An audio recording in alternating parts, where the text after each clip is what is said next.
Good morning. So I just start off with my DM tip of the day, mostly because this tip in particular, because I forgot to talk about ghouls last time and how to run ghouls, because there was one ghoul. I think that's what threw me off. Oh, it's over here. Yeah, there was one ghoul.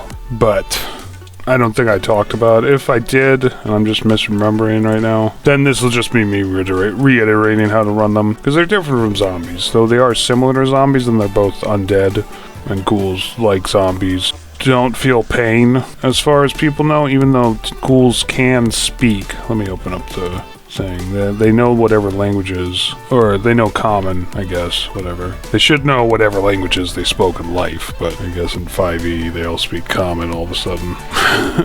Anyway, but ghouls are... I forget how ghouls are made. Probably look that up while I'm talking about the other stuff. But they're not like zombies. Zombies have to be ordered to do something. And oftentimes that thing that they're ordered to do is kill anyone who comes by or whatever, which is why they're always willing to attack adventuring groups as they walk by if they get too close. Ghouls, however, aren't like that. Instead, they're being driven by this undying hunger. They're probably more similar to, like, the fast zombies you see in movies and stuff, or like the zombies from movies, because they want to eat people and things, because they're just driven to eat. They're driven to feed. They have this, like, excessive hunger. That's why whenever I have them talk in my games, they're usually just saying things like, "You look tasty, yeah," you know? And they also have these really long tongues. That's something else that... Here, let's see if there's a picture here or something. No? A picture for that one? What about this one?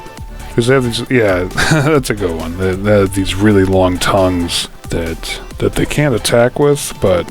Oh, they want to feast on dead flesh specifically? I forgot about that part.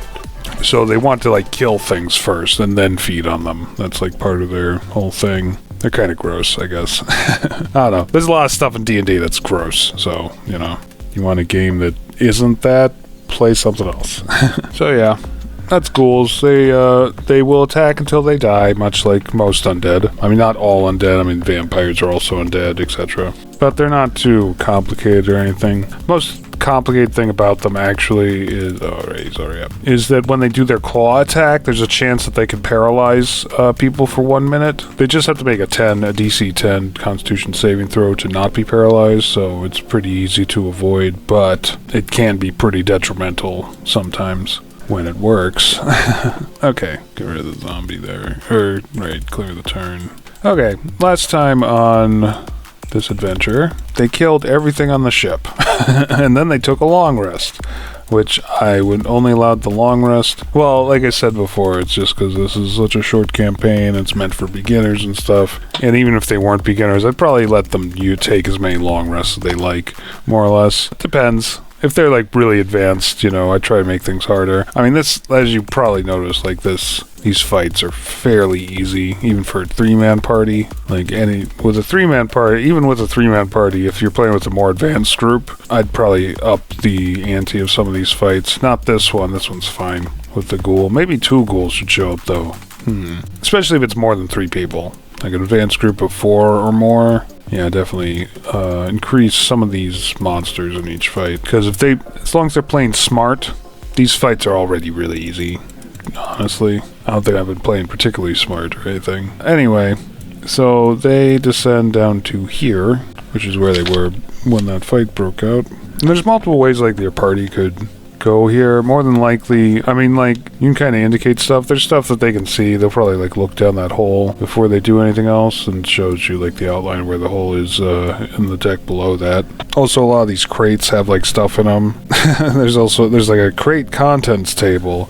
I mean, if they want to and just, like, break open every crate, you can tell them, like, that takes about an hour or so, and then just say, well, what I would do is just say, like, all the crate contents as once, like, this is all the stuff you find, and not more than that, just exactly what's there with all 6 of the entries. Because normally you're just supposed to roll a die and then tell them what they get, but doing that can be really tedious. I would just say if they want to.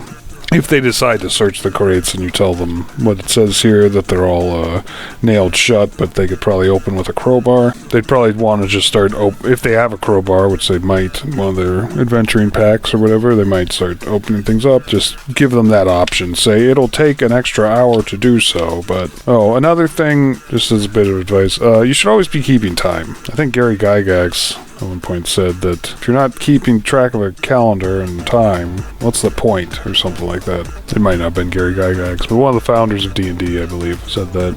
And what is the point? But for this, I mean, I have not been keeping track of time or anything for this adventure, just because, again, it's just really short and just solo play.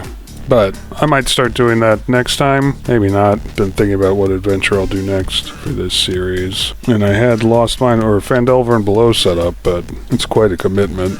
So I was thinking maybe doing something like Spelljammer first, or something else. I haven't decided yet. I just rambled off for no reason. What are we doing? What is going on? What's my brain feel like it just started working again? That's just a bit of advice. The other advice, and that's probably what the party might do, is stick their head under here. But if they want to look down, say you have to get underwater in order to see it, just so. Well, that's what I would do, just so, because then the thing I read would make more sense. So Stoney comes over and does that. He's like, I'm going to stick my head in this hole here to get under the water and look in it. So he does that. As the cold water engulfs you, a strange undersea world is revealed. Colorful seaweed grows over the shattered hull, especially around the gaping hole in the stern of the ship. Tiny fish dart among hunks of debris and cargo. And then I would probably show them this part of the map, reveal it. And if you want, because like this is the only important thing really in the whole ship, is there's a chest right here, doesn't show it on the map, but it's the thing that caused the hole and like poked a hole all the way down and it fell through the ship. It's a heavy iron chest. It weighs about 125 pounds and it's trapped underwater, so it would take a pretty hefty strength roll for them to lift it up, which I'll have them try now. Stoney will be like, there's something down here, then he'll dive underwater and try to drag it up. And he's pretty strong, so maybe he can do it. We'll see.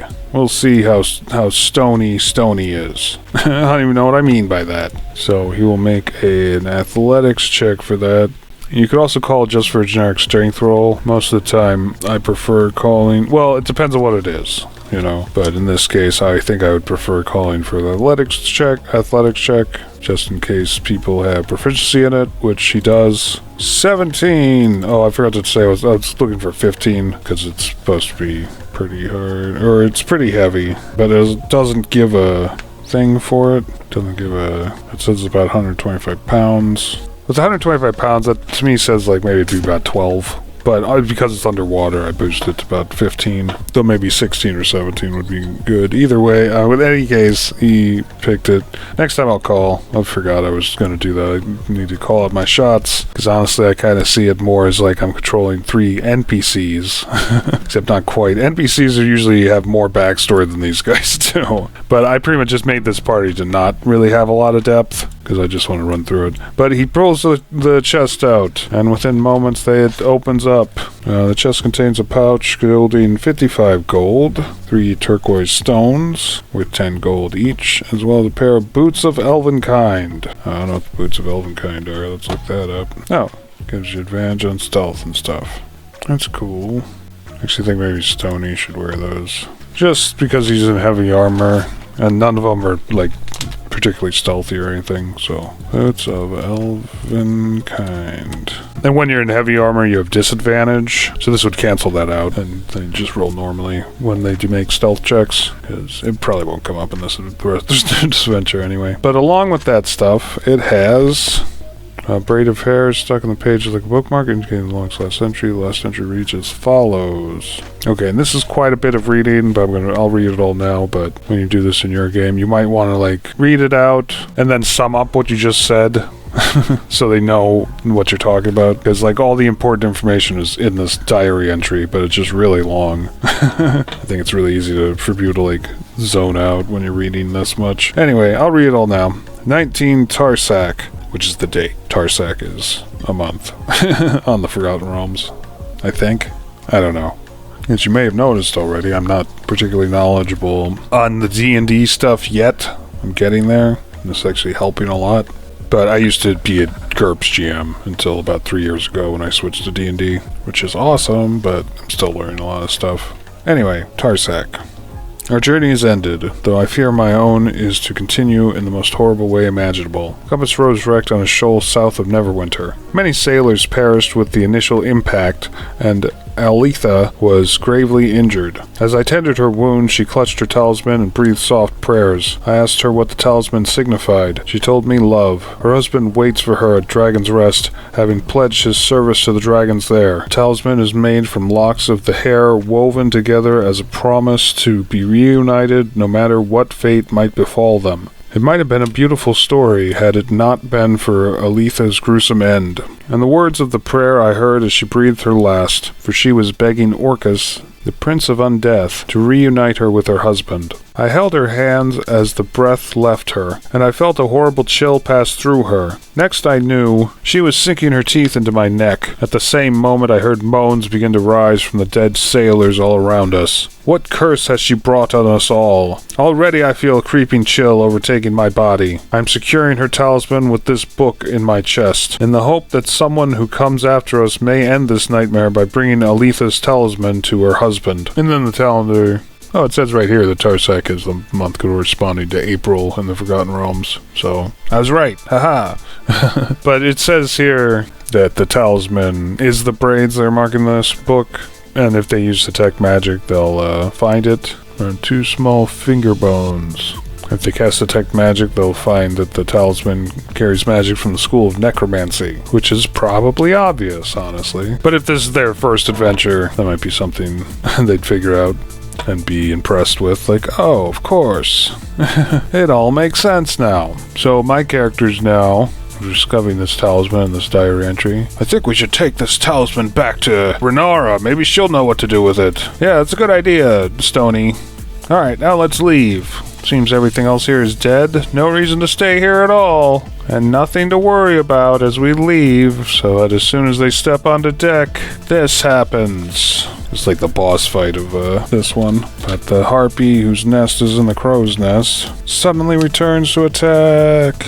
A terrifying monster perches on the top of the crow's nest, spreading its straggly wings and screeching harshly. Its wings and legs resemble those of a mangy vulture, while its head, torso, and arms look almost human. It clenches a large bone like a club and flexes its talons. And then Vernon will make a nature check to see if he recognizes it as a harpy. That's something I've been forgetting to do, but, like, you're not actually supposed to tell people, like, what they're fighting until they recognize what it is, unless they make a high enough nature roll. I'll say it's not super high. I'll say 11 or more. He'll get it. Shouldn't be. Nope, he does not recognize it. Like, I've never seen a creature like that before. And Kumi will also roll to see if she recognizes it. Some people like to call... I don't normally allow this. It depends on what they're doing. Okay, she does recognize it. She's like, that's a harpy. And then the harpy shows up. It's actually in the crow's nest, but it's really high above them, so I'll just keep it there. I think it said it was 50 feet up. Well, actually, hold on. Can I add like a note to it or something? It'd be like 50 feet in the air. No? That'd be minorly convenient, but yeah, it's technically right there. I'll just add a thing to show that it's flying. It screeches at them. Everyone roll for initiative. Vernon got a 3. Stony got 5, so... Kumi shouts, "To die, foul beast," and cast... Oh wait, forgot, because they're second level. They get a second harpy. Harpies, how to control harpies. Harpies are chaotic evil. It says here typically it's chaotic evil. And they are typically sadistic, and they hunt adventurers as prey. They want to eat them. They have this luring song, which is kind of like the siren song. It they sing it, and it can encapsulate people that when they're charmed by the harpies. I don't know if I can. No, I can't. I mean, it doesn't matter, but when an adventurer is charmed by the harpies, they have to pretty much move towards them and do nothing else. It's hard to break out of it. But something to keep in mind with that is that once they make the saving throw, they're immune to the harpy song for the next 24 hours, so it's kind of a one and done deal. That includes it's because there's 2 harpies here, so one could do the song and other might do the song. Kind of gives instructions on how to control this second harpy. Let's see. It says this harpy initially perches on the ballista in area C2, which is up here. And use his own luring song. Although they're allies, the Harpies don't trust each other. That is entirely up to you, what you want to do with it. I would say the Harpies have a flying speed of 40 feet, so where they are, it's only kind of important. I guess they're both kind of 50 feet away that way. This is technically a floor up, but I'll just leave it there on the map. It's technically over here. It says on the ballista. Oh, that's the ballista, so it's actually right here. But I'll just put it there for now. And this one's 30 feet in the air. I guess this one's not flying at the moment. Okay, and the battle begins with Akumi. She probably doesn't see this other Harpy yet. She probably just sees the one up there, and she attacks it with Guiding Bolt. 23 hits, 17 radiant damage. So I took a big chunk out of it. There's that Harpy up there. It screeches and then does its alluring cry thing that's right here. So everyone can hear it. That's all of them can to make a saving throw as it sings. Do do do do do do do do do do do. And that's very alluring. So everyone makes a wisdom saving throw. Uh-oh. Not very good, but he makes it. It makes him immune, so if this one tries the same thing, he'll be immune. Vernon is safe then. Umi makes a wisdom saving throw 20. She's good too, and also immune. And Stony gets 3 11s in a row and makes a save. He's also immune.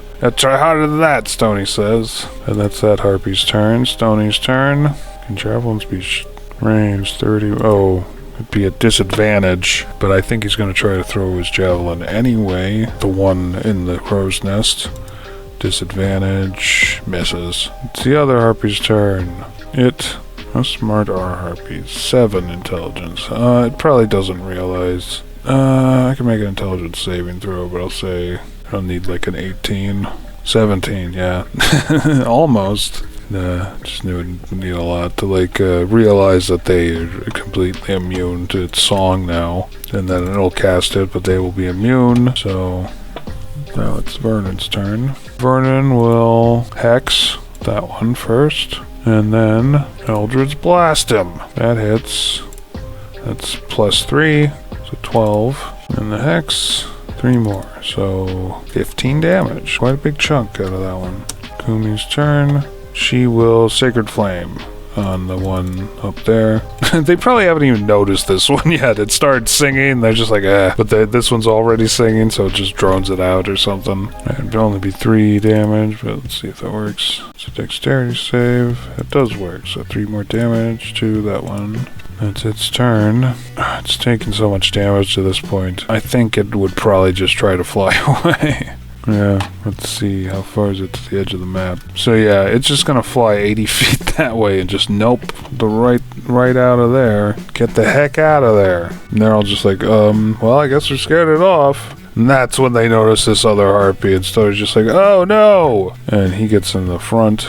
1, 2, 3, and throws a javelin at him. No, it has to be 30 feet to not, so... well, how far is that? Oh, 25 feet. Alright, Stony... throws a javelin. 24, that hits. 7 piercing damage. Oh, I had them fly off because creatures that aren't undead and actually care about their lives don't want to die. And that's something you should keep in mind, you know. And once they take that much damage in one turn, you know, like anything would just be like, nope. I don't need this. I don't need this stuff. I know this is my nest, but I'm leaving. You can decide not to do that if it's the people's first time playing, doing something like that. Well, that is realistic, so that could be like, might kind of make them go like, oh, that's not how it's done in video games or something. But that might also annoy them. And I feel like most players, especially if this is their first game, will probably just want to kill everything until they're dead. But it's a good thing to get into the habit of realizing which monsters would probably flee if push came to shove, you know, and Harpies are definitely one of them. They're very selfish, but Harpies are very selfish. Like it even mentioned in the thing that even though these 2 Harpies are fighting at them at the same time, they don't trust each other, you know. So like even though that Harpy ran away, this Harpy's still like, yeah, I'm gonna, now that's more food for me. Feast on these adventurers. It's its turn now. It's gonna rush forward and attack Stony in any way it can. Oh, and it gets a multi-attack, 1 claw and 1 club attack. Guess it has a club? I don't know. So So club, missed. Claw, hit. 4 slashing damage. Vernon, he will first hex them, which will use his second spell slot because he has to drop concentration on that one because it ran away. Because I think he only gets... Actually, I'll double check. Yeah, it's only when it dies that I can hex something else, so I've used both my spell slots.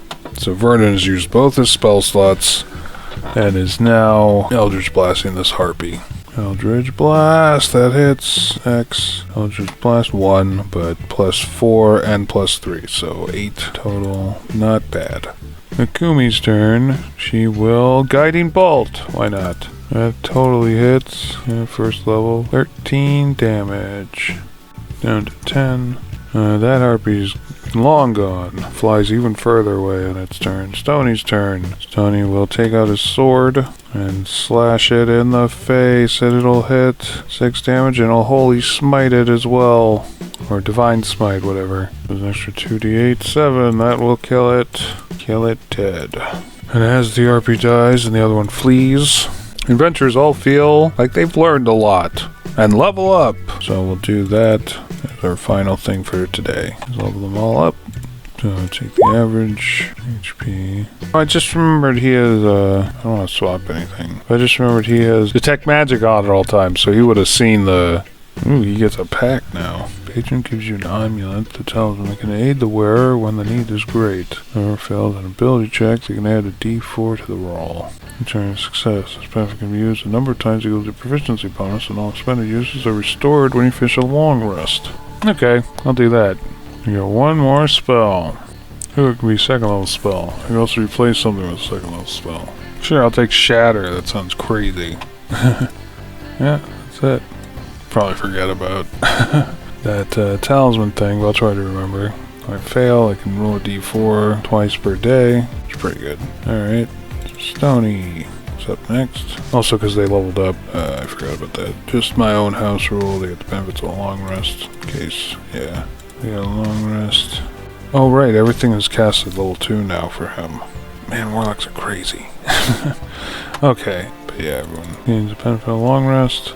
Next, Stony, level up. The average, she gets a Sacred Oath. Maybe he's an Oath Breaker. Control Undead Child. Nah. Just say Oath of Glory. Why not? Because he believes they're destined to achieve glory through deeds of heroin. Okay. He's now immune to disease. I'll have to read over that later. Spells. You can add 3 new spells. Wait, really? Okay, you choose number of paladin spells equal to your charisma modifier, plus half your paladin level spells rounded down. Charisma modifier is 2, so he'd have the same amount of spells, so nothing changes. I know it says you can add 3 new spells, so nothing changed there. And finally, Akumi. We'll level up. Features.